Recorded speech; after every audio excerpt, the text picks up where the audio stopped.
Hi friends, నేను miss వచ్చాను. ఈరోజు నేను దోసకాయ అండి, ఇది కీర దోసకాయలు ఉంటాయి కదా, చిన్నవి, చాలా స్మాల్గా ఉండేవి, చిన్నవి ఉండేవి తీసుకోండి. అవి ఒక గిన్నె తీసుకొని మనం అందులో ఇది చూసారా, కీర దోసకాయ సన్నగా ఇంకా చిన్నవి ఉంటాయి. నా దగ్గర ఇంకా పెద్దది ఉందని ఇలా చేసి చూపిస్తున్నాను మీకు. ఇలా చిన్న చిన్న ముక్కల్లా కోసుకోండి. ఇది కోసుకొని మనం ఊరబెట్టుకొని టిఫిన్లోకి వాటిలో తింటే చాలా బాగుంటుందండి. పప్పు అన్నంలో కూడా తిన్నా చాలా బాగుంటుంది.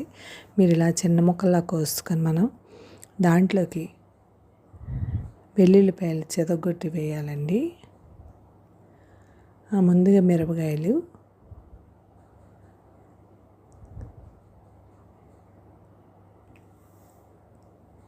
మిరియాలు, నల్ల మిరియాలు.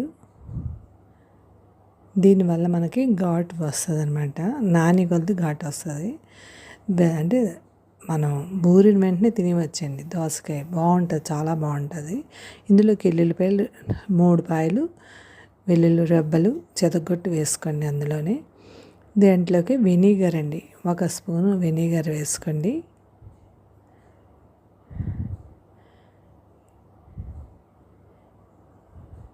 అందులోనే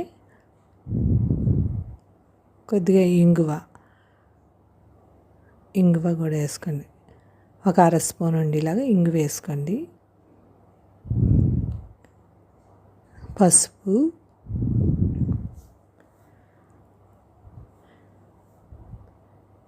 ఇది చాలా బాగుంటుందండి టేస్ట్. మనకు టైంపాస్కి కూడా తినొచ్చు.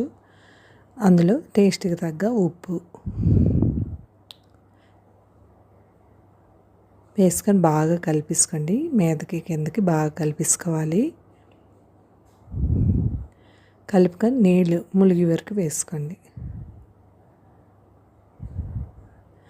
వేసుకొని బాగా కలిపేయండి. అంటే ఉప్పు అన్నీ కలాలి కదా, వెనిగరు, ఉప్పు, మిరియాలు, వెల్లుల్లి అంతా కరగాలి కాబట్టి కలిపేసుకొని మనం ఒక బాటిల్లో సేవ్ చేసుకొని ఫ్రిడ్జ్లో పెట్టుకోవాలండి. పైన ఉంచకూడదు, ఇది ఫ్రిడ్జ్లో పెట్టుకొని రోజు మీకు తినచ్చు, టైంపాస్కి తినచ్చు.